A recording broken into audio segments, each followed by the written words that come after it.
All right, we've spent a lot of time in our previous sessions talking about the technical side of things, the design, the routing of piping systems. But here's the thing. A design, no matter how perfect it looks in a 3D model, is really just an idea. It's an abstract concept. It doesn't become real until the materials are bought and they show up on site. And that brings us to the material takeoff, or MTO. This is the document that makes your model a reality. You can think of the MTO as that critical bridge. In the whole EPC workflow, this is the one document that turns all your drawings into a shopping list for the procurement team. And you absolutely have to get it right. Because if that MTO is wrong, well, the whole procurement cycle falls apart, costs start to skyrocket, and your construction schedule can completely collapse. So let's start with the basics. We need a really precise definition of what a material takeoff is, and just as importantly, what it isn't. At its heart, this is what we're talking about. A single, comprehensive, itemized list. It details every single physical component you need to build the piping system exactly as you've designed it. And this isn't for just one pipeline, mind you. This is for an entire process unit, sometimes even the entire project, all rolled into one master document. Now, this is a point of confusion for a lot of junior designers, so let's be really clear. The MTO is not the same as a bill of materials, or BOM. A BOM, you'll find that on a single isometric drawing, and it only lists the parts for that specific line. The MTO, on the other hand, is the big picture. It takes the data from all of the individual BOMs across the entire project and aggregates it. It's the master list. And when I say comprehensive, I mean it's exhaustive. We're talking about the total linear meters of pipe, all sorted by size and schedule. It has the exact count of every single fitting, every elbow, T, and reducer. It specifies the number and type of every valve, plus the thousands, literally thousands of bolts and gaskets needed for all the flange assemblies. And here's one that often gets missed. It also has to include all the pipe supports. So, the big question is, how do we actually get these numbers? Let's walk through the process of extracting all these quantities and, more importantly, talk about the engineering oversight that's required. Look, in modern engineering, of course we use powerful software, tools like Aviva E3D, PDMS, or SmartPlant 3D to automate this process. But I need you to remember this critical point. These are just tools. They are implementation tools. They are not, and they will never be, a substitute for your professional engineering judgment. So the process starts with the piping isometrics. Every single line that gets issued for construction has its own little BOM on the drawing, and the software is great at scanning and consolidating all that data. For the bulk materials, though, like just straight pipe, we also pull quantities from the general arrangement drawings and the 3D model itself. That helps us account for any field-run piping or other site-specific needs. This slide shows a really vital concept. We don't just count up what's on the drawing and call it a day. We have to think about the total quantity that procurement actually needs to buy. That means adding allowances.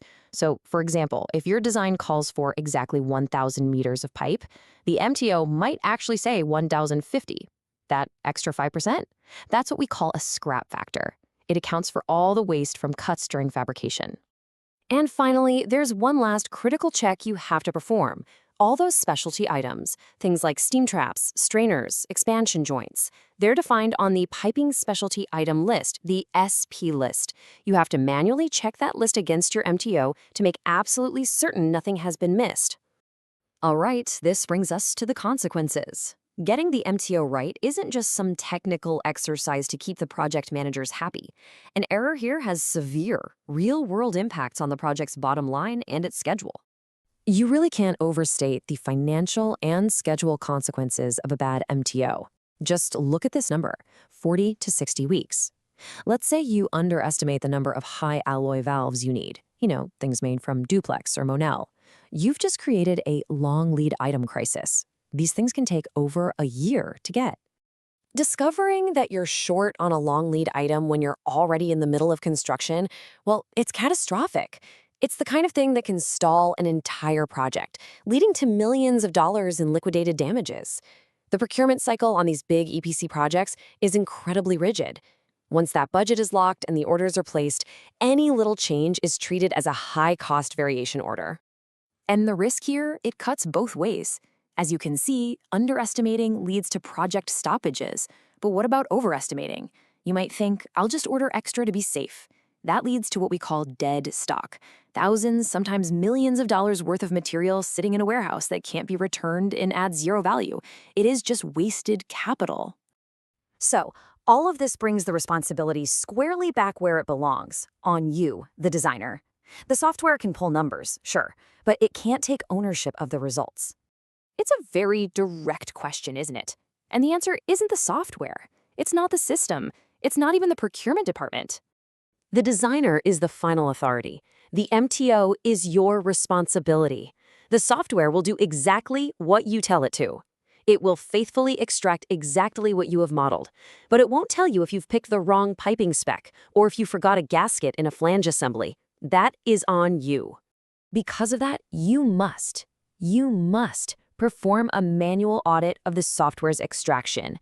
This means you are systematically checking the MTO against the piping material specification and against the PNID.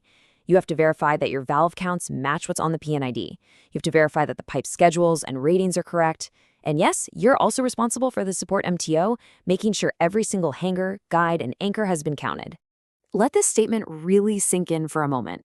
A perfectly designed, beautiful, clash-free 3D model is utterly useless if the materials to build it never show up on site, all because you failed to verify the takeoff. Accuracy in the MTO is what separates the professionals from the amateurs. It shows you've made the transition from just drawing pipes to actually delivering a project. So let's just quickly summarize the key points from this explainer. First, the MTO is the big aggregated list for procurement. The BOM is just for one specific drawing. Second, yeah, quantities are extracted from the model, but you have to include allowances for things like scrap. Third, errors, especially with long lead items, can cause catastrophic delays. And finally, and most importantly, software is just a tool. You, the designer, are the final authority on accuracy. Now, understanding how to quantify a project is really only half the battle.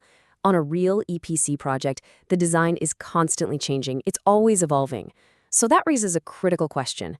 How do we make sure the MTO stays accurate through all of those changes? Well, in our next session, we're going to tackle exactly that: revision control and document management. I'll see you then.